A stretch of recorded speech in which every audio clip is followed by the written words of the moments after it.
All right, Eric is helping me get ready to do some slab cutting. We just cut this slab down to length. Well, actually, this is not the correct length. The other piece that we have, this is the piece that's going to go over the top of the refrigerator right here. But just like the big piece, it's going to need to be leveled out with my router. So I'm going to be cutting some framework that's going to be used for the base of our rails that will be used for our router planer system. So cutting a bunch of these 4x4s into 36-inch long pieces, which is what the slab is going to rest on. All right, Eric and I cut this one 6x2, 2x6 along one side that is nice and straight, which is going to be what our jig sits on. In order to keep the depth of our plunger consistent as we move, we are measuring out exactly 3 inches from the top of the rail to the center, to 3 inches down in the middle of the board, which these supports are going to be perpendicular, screwed in perpendicularly, and then the slab will rest on top of that within the channel. It'll make more sense as we move along, but that is what we're working on right now. So Eric is measuring out a couple of marks that are 3 inches from the rail. Okay, so we're working on the base of the jig. You can see the slab is going to sit in the middle there. Eric is screwing in the first support that is equidistant from the top of the rail on both sides. So it should be about flat. And we're going to have to do 4 more, or 3 more.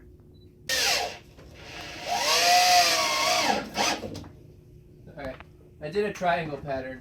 Okay.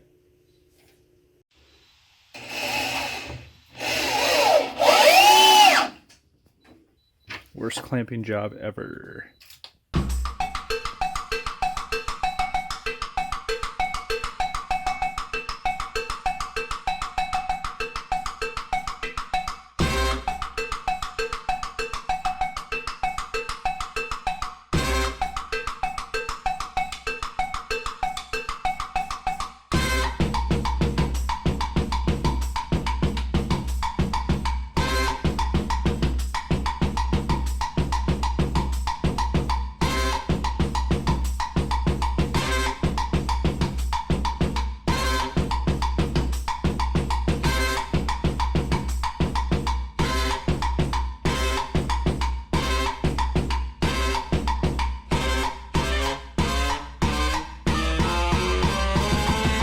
Okay, so we've made the base that we're going to be using for our planing jig.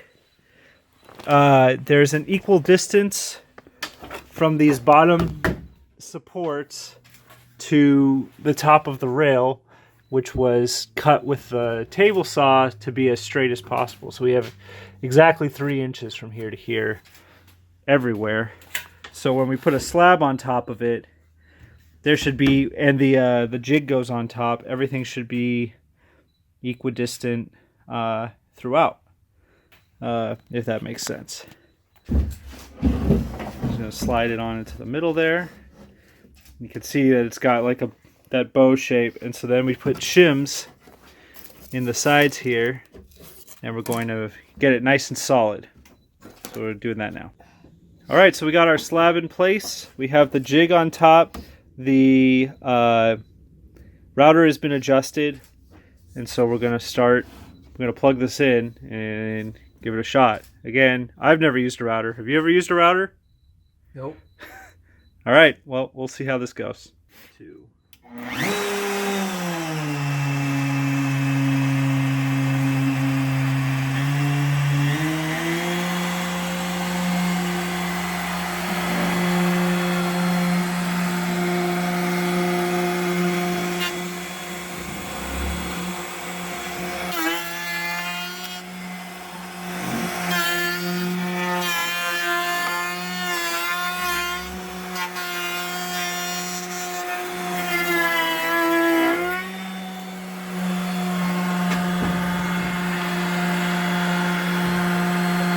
All right, here we go.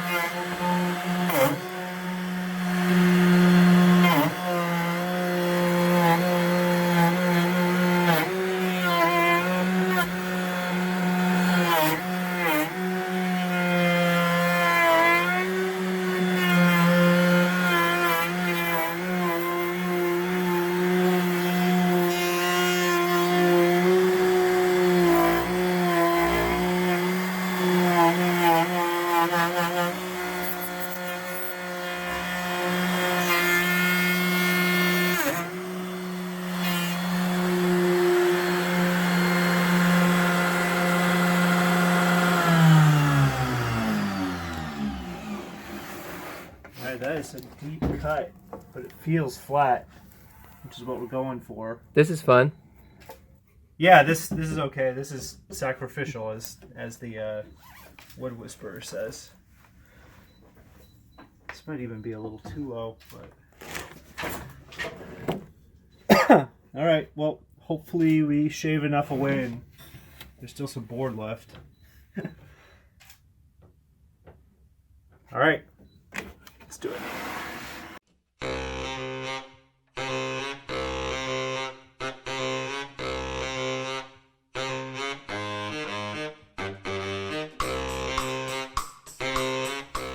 Okay, so we flattened one side.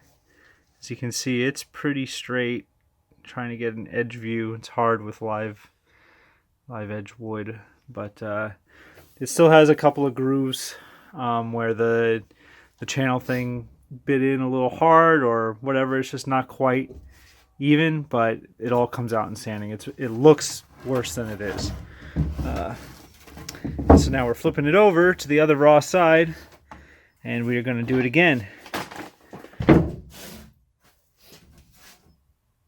Okay, this is the second day of doing some slab stuff. I'm trying to get the slabs planed as quickly as possible.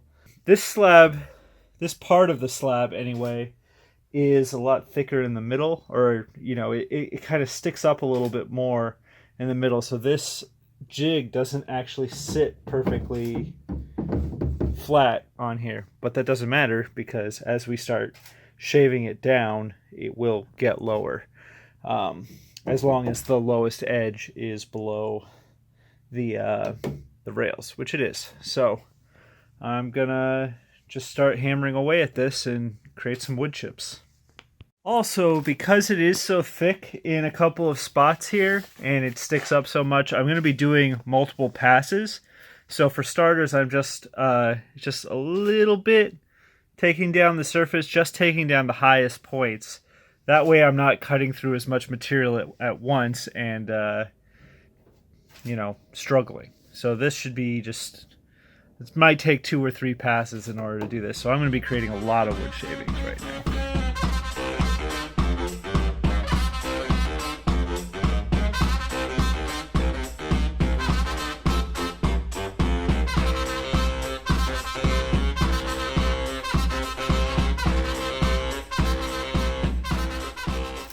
You'll notice that a lot of there's all these grooves in here.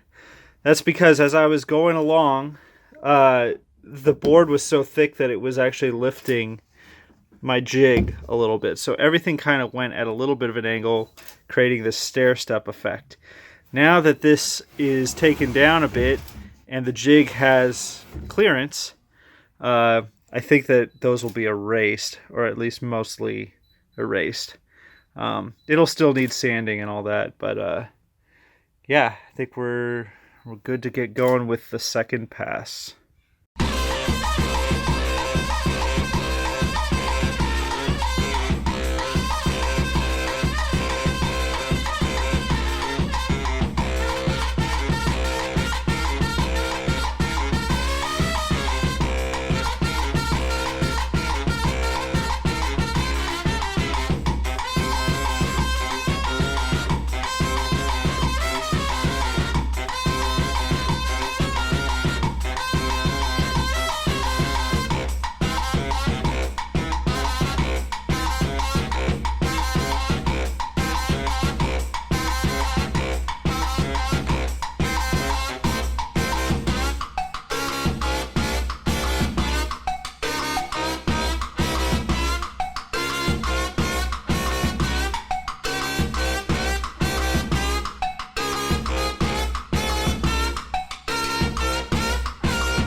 So to come up with a finish for my countertop, I'm going to be trying 6 different finishes.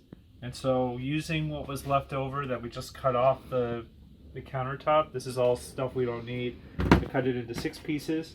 I'm going to sand them down, and then we're going to try all the finishes and see which one looks best. Okay, so the finishes I have, got Waterlock Sealer Finish. This was recommended by the guy at the store. I was looking for tung oil. This is based off of tung oil. So there's tung oil in it, but we'll see. This is boiled linseed oil. Pretty straightforward. We'll see how that works. This we're not using. We have benite wood conditioner that is going to be paired with this wood stain, golden oak. We'll see how that turns out. We're also going to do one with just the stain, no wood conditioner.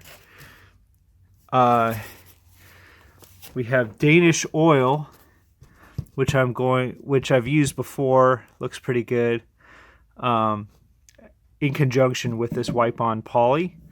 This is probably going to be the last one that I want to look at, the polyurethane finish. So I'm going to put it all the way at the end. Yeah, well, I guess we'll just see what looks good.